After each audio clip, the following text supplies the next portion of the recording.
together who wouldn't necessarily connect with one another. But the idea that new ideas are produced by combining old ideas, and that the physical proximity of a center, just like the physical proximity of a city, helps spur creativity to happen. The greatest evidence that we have that this actually works is the team sitting right in front of you, who the Taubman Center is extraordinarily proud of, not just because of their remarkable work, but because they very much did come together because of the Taubman Center. And we are thrilled to have them here talking about their exciting, important, significant new book on transparency, full disclosure. With that, I will give you the office. Archon Fung, of course, is a professor here at the Kennedy School. David and Mary are Taubman Center affiliates and have other titles as well. Elena. And thank you very much. And let's start. Let's start off. Good. We're going to sit down, but if you can't hear us, just wave your hand and we'll stand up and do the song and dance for you, standing. This is really terrific. We're hoping to get a good back and forth going about whether, when, and how public transparency policies work. I don't know how many of you have seen, I will stand up for this, the current issue of Wired magazine, which proposes radical corporate transparency. The subtitle is, "Why Exposing Yourself is the Future of Business." And we thought this was a good advertisement for us. You can see it, this is a kind of a typical CEO, about 25 years old, nicely dressed in a suit. But this is what happens if you introduce transparency. And, you know, we didn't want to go quite that far, but we did want to deliver a message.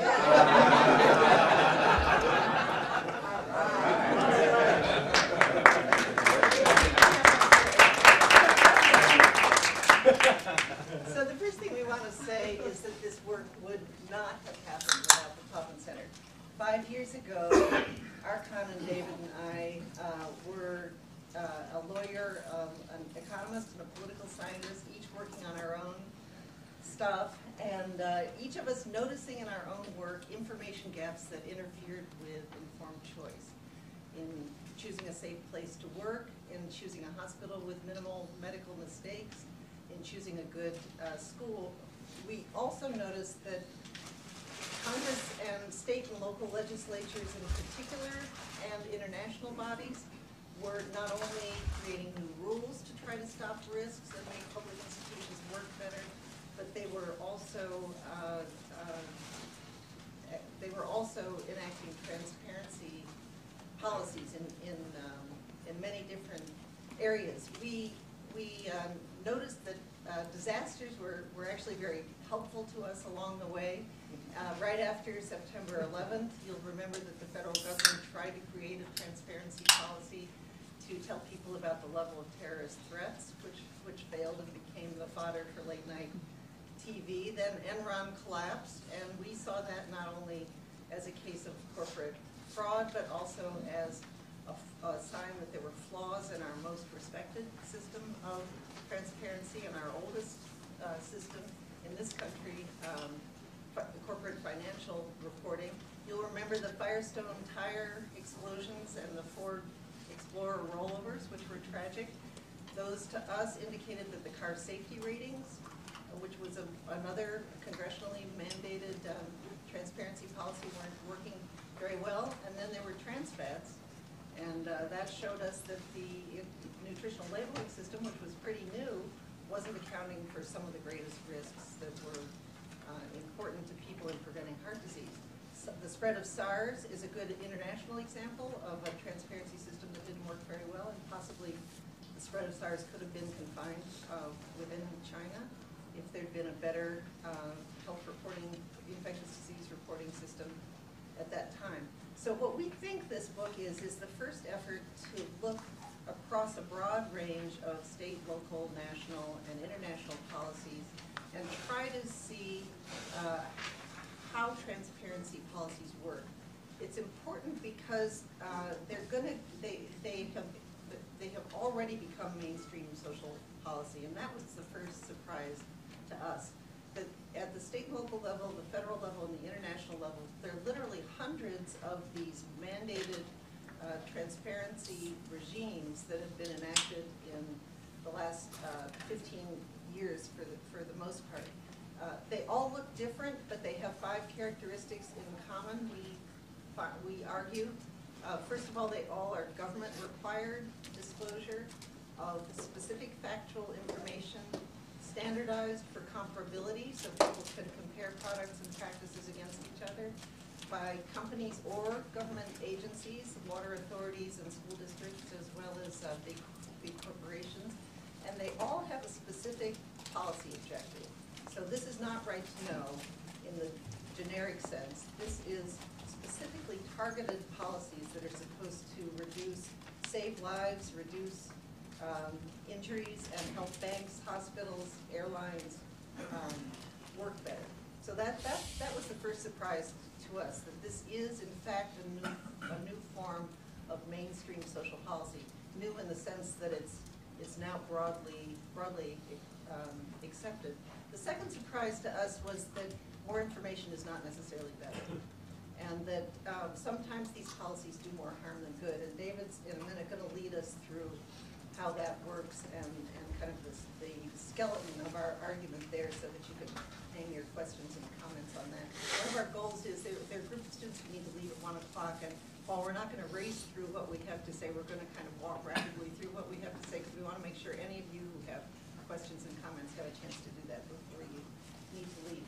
Now, I'm going to, just so that we make this as concrete as possible,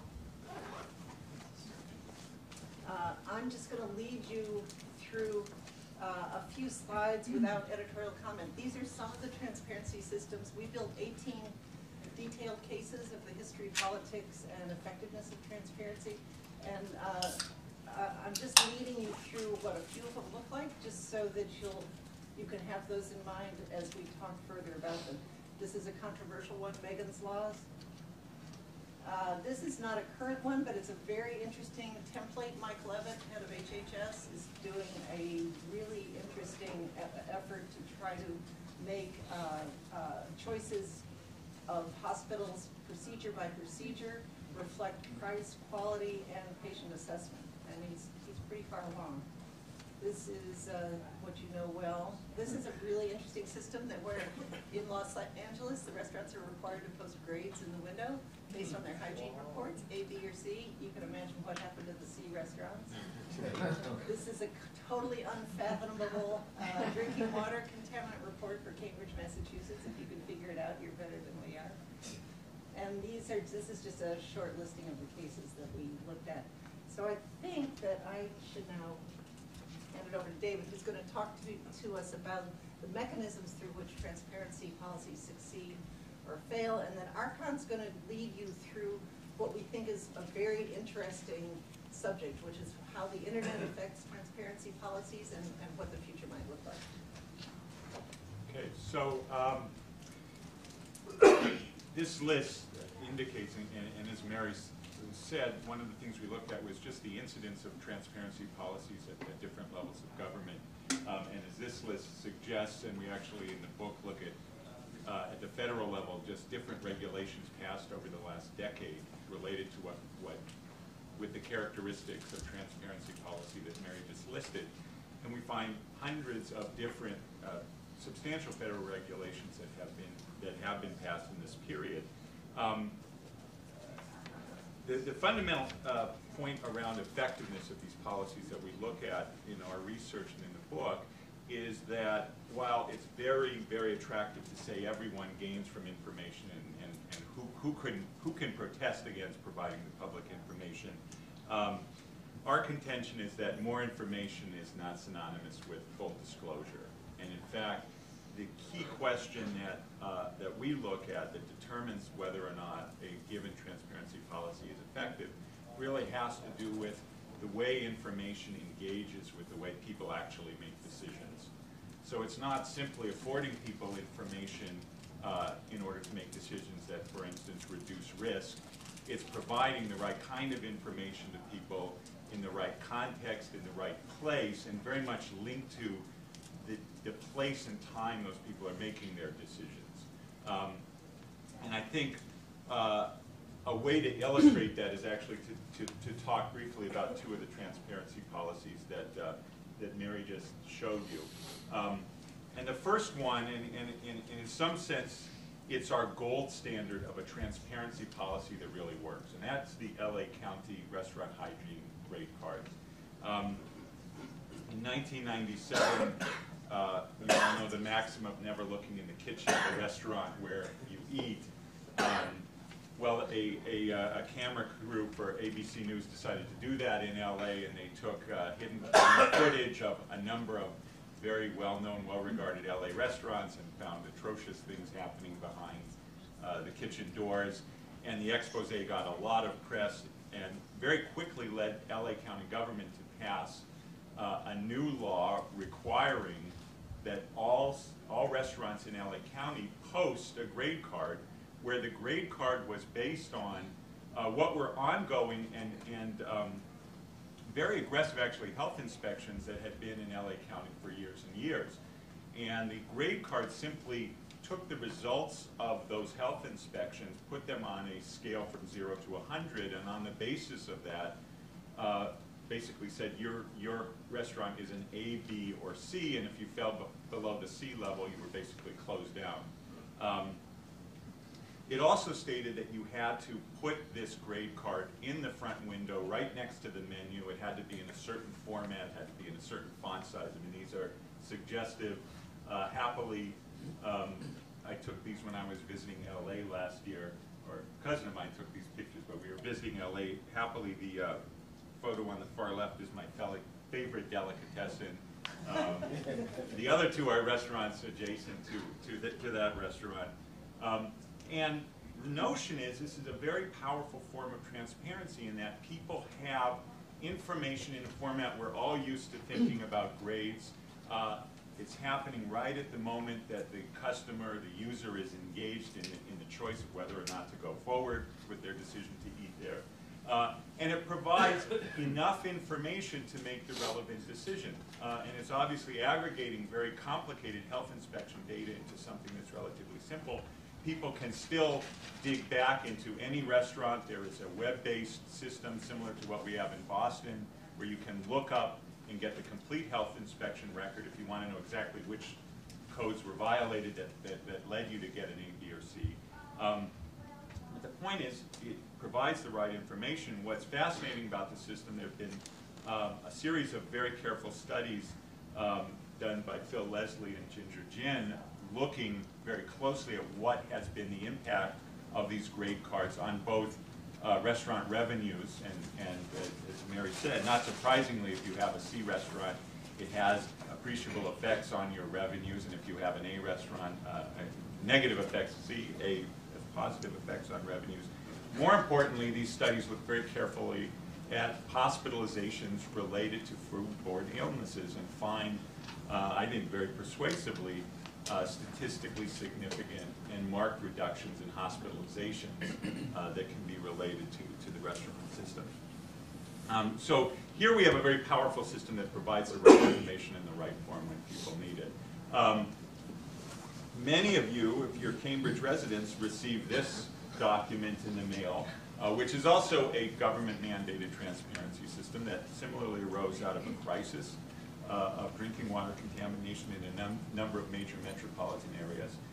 In spirit, it does the same thing as the restaurant grading system. It provides you information about the quality of your drinking water. My wife is an environmental risk assessor and does this, works with numbers like these as a matter of course. She has difficulty navigating through this mess of detail. It provides very little guidance about what one is to make of any one of these indices. It provides no information about whether you should be more or less worried about the amount of barium versus nitrates in your drinking water. It also, if you were able to navigate the complicated information and create some kind of metric for yourself about how you should respond, it still begs the two other questions. Number one is, what are your alternative choices? If you are a user of a metropolitan drinking water system, short of purchasing your water in the form of bottled water, which a lot of people do, it's not clear the choice that we're trying to affect by the provision of this information. And secondly, it turns out this information is usually more than a year old. So the information, if you can parse it, is probably about drinking water conditions that are not reflective of the drinking water that's actually coming out of the tap at the time you're using it.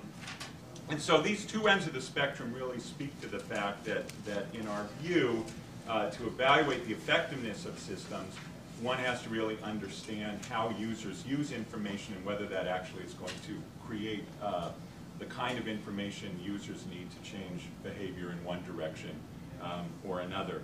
There's certainly some cases where we don't expect the user to have to parse the information. They're important intermediaries. Obviously, the corporate financial disclosure system is premised on the presence of third parties who provide some of that information. And where those third parties are present and active and have incentives reasonably aligned to the incentives of the users, which isn't always the case, those transparency systems can work. But the reality is there are lots and lots of transparency systems out there that don't meet these basic conditions and therefore provide information but don't provide full disclosure. In the kind of information age we're in, it's a bit ironic that we have some of the problems about using information or giving people the information they need.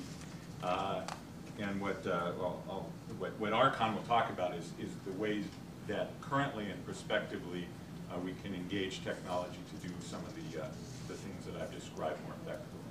Great. Before I begin, I'd like to introduce Elena Fagotto, who has been a full partner and has indeed done much of the heavy lifting for this project throughout, and she is co-author on Chapter 4 of the book, kind of full co-author, but just wanted to introduce Elena to everyone, an essential part of the team. So I'm going to talk about two things. First, the relationship between developments in technology and information and communication technologies to transparency, and then kind of close by talking about a few things that we can do, that regulators can do, that citizens can do to fix broken transparency systems. So in the age of the World Wide Web, most of the transparency policies that Mary and David have mentioned are technologically enabled in the sense that someone, sometimes the government, sometimes enterprising organizations or individuals, have put that information on the web and built some sort of web interface for it. And that's, all of you know what that is like, so that doesn't require any further explanation. But as technology, as information technologies develop, and as people who use those technologies become even more than they are now second nature, even as these technologies become second nature to individuals, disclosure will take on very different shapes from the kinds of transparency systems that we see now. And I want to illustrate with three kinds of examples and categories, more or less. So one kind of thing that information technology will do is dramatically lower the information costs of getting different kinds of information. So let me just illustrate with a consumer example.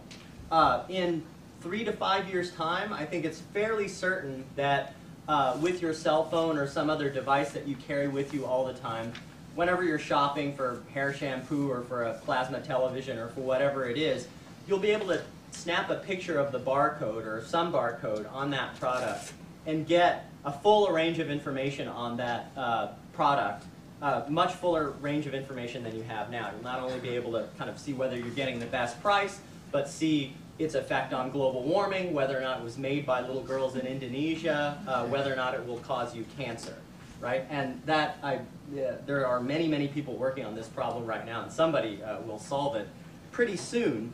And so you'll have this wider range of information, but not only will it be out there and available to you, but it will likely be very customized to your own set of preferences. So you'll be, the cell phone will know whether or not you care about global warming but not about little girls in Indonesia, or conversely whether you care about the little girls in Indonesia but not about global warming, and give you that information in a very customized way. So that is one dramatic effect of information technology, will be to lower the information costs. A second effect will be to make it much easier for individuals who use information to communicate with one another. And so most of the transparency systems that David and Mary talked about, all of them actually, are information systems in which the regulator oftentimes gathers information from a centralized point, standardizes it, and broadcasts it out. For instance, in the safe water drinking example, or even the LA restaurant example.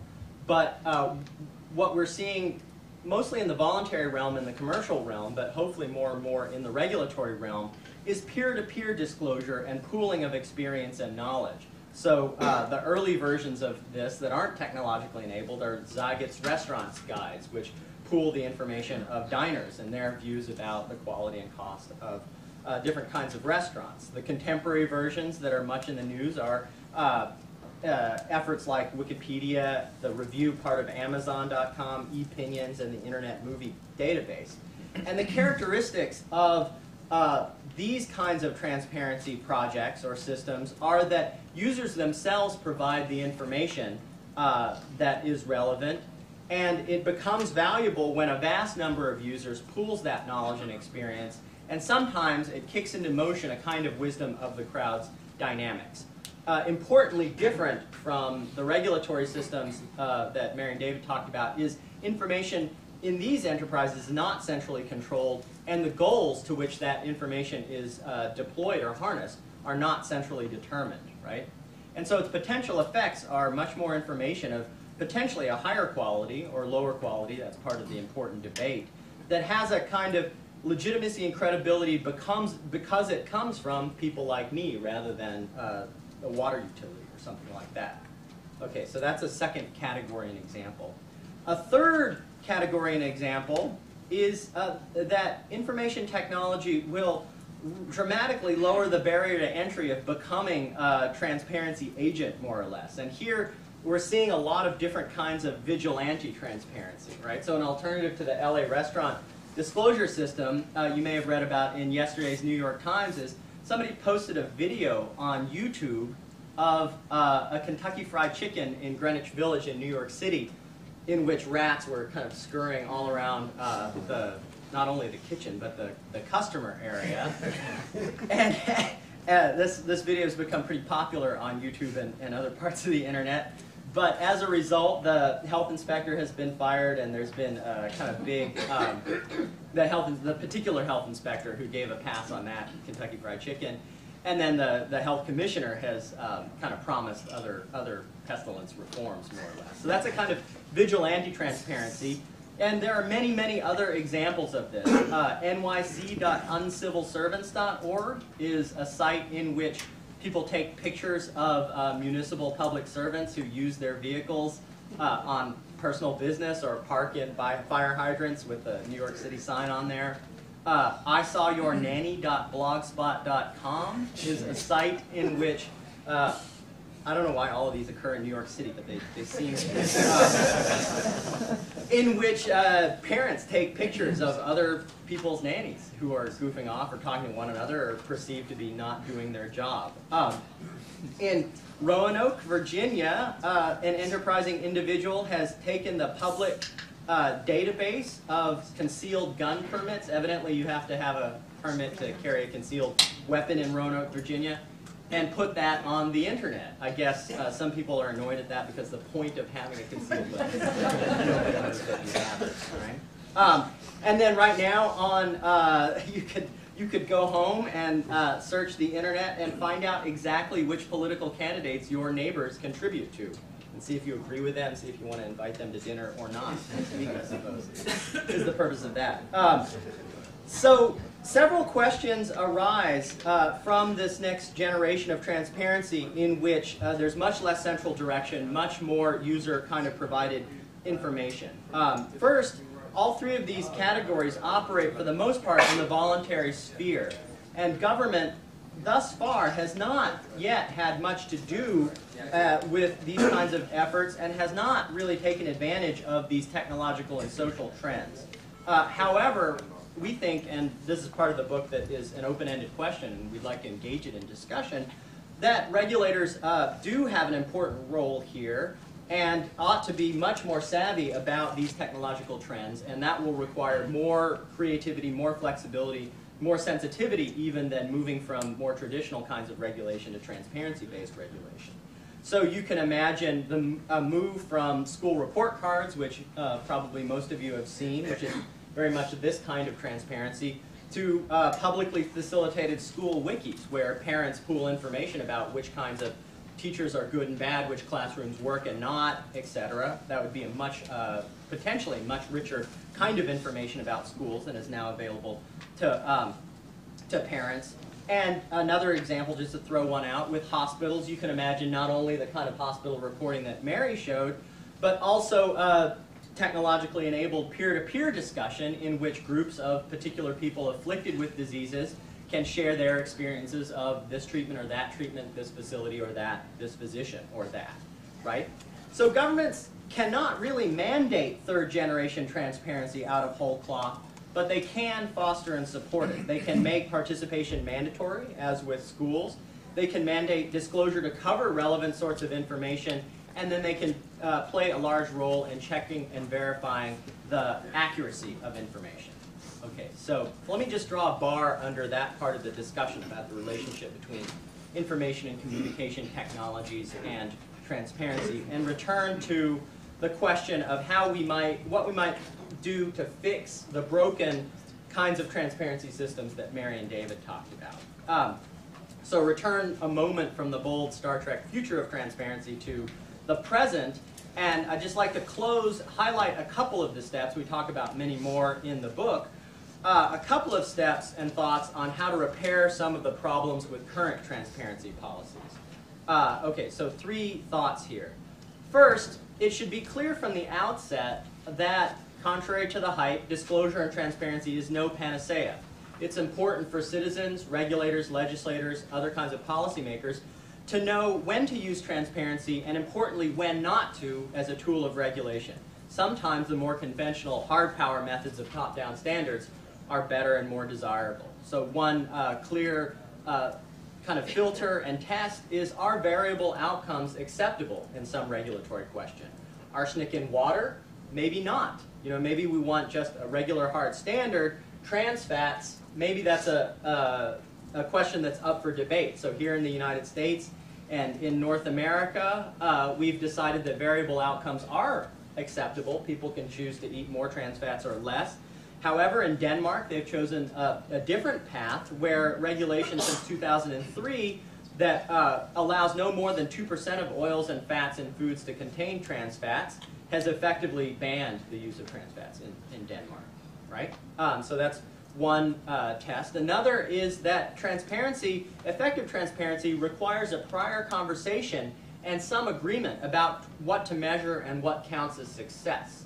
So some of the controversy around school disclosure laws and No Child Left Behind occurs in part because people disagree about whether that disclosure policy is measuring the right thing. Certainly we care about academic performance as measured by standardized test scores, but some people, some parents, some children all see that as only a part of educational success and would like to include other values in the metric. It's an unsettled question, and so and a more appropriate transparency policy would allow some more flexibility, or at least be responsive to that debate about what it's valuable to measure. So that's the first kind of suggestion. The second suggestion is that policymakers and people designing and thinking about transparency policy should always keep in mind that disclosure is always disclosure to some particular set of individuals. And they should design the policy by backing out the particular response and use of that information to that set of individuals. Keep the user first, if you need a slogan for this, right? So policymakers need to ask themselves, what choices does disclosure affect? The LA restaurant report cards example, it affects where people choose to eat out, and then they need to think about, well, how do people make that choice? Diners have to walk through the front door. That tells you a lot about how to effectively present the information that will affect that choice, right? Finally, the third thought is that it's important to get the politics right in successful disclosure systems.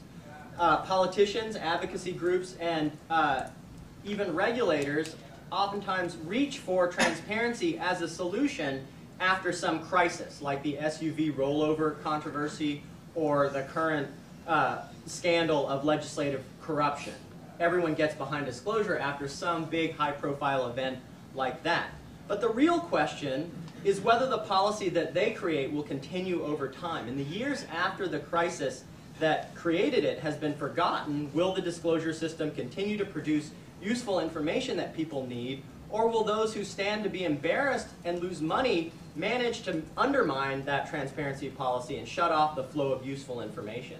So frankly, our prediction from this book, who knows whether or not this is right, but if it turns out, as it likely will, that campaign finance and lobbying disclosure gets increased and strengthened as a result of the current concerns about money in politics, our prediction, frankly, is that over time it won't do much because the public that pays attention to that will lose interest, and the very concentrated interests who have some stake in undermining that system will be able to avoid it or weaken it explicitly.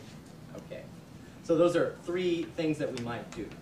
Now, one upshot of our book is that effective transparency and disclosure are incredibly important now because citizens are more than ever distrustful of the authority of traditional experts, whether they're doctors, educators, corporate executives, or political leaders. They're turning instead to their own judgments and sources of information to make incredibly complex choices about where to eat, where to live and work, where to invest their pensions, and who to vote for. In order to choose well, they need to master complex information that is often distorted or hard to get. And the role of transparency policies is to make that information available and understandable. The other upshot of the book is that doing that, making that information available, is incredibly difficult to do. It's incredibly difficult to make transparency and disclosure policies work. It isn't just, it just isn't right that if somebody puts information out there, good things will follow. Instead, making transparency work requires deliberate and concerted efforts on the part of policymakers, politicians, regulators, interest groups, and even citizens themselves. These are auspicious times for transparency. Dramatic developments in information and communication technologies, social trends in which people are accustomed to searching and navigating many different kinds of information, and political disquiet about excessive secrecy and even deception at the highest levels of government throw open windows of opportunity. But taking advantage of that opportunity to make our polity and society more well-informed and wiser will require a lot of hard work and thought.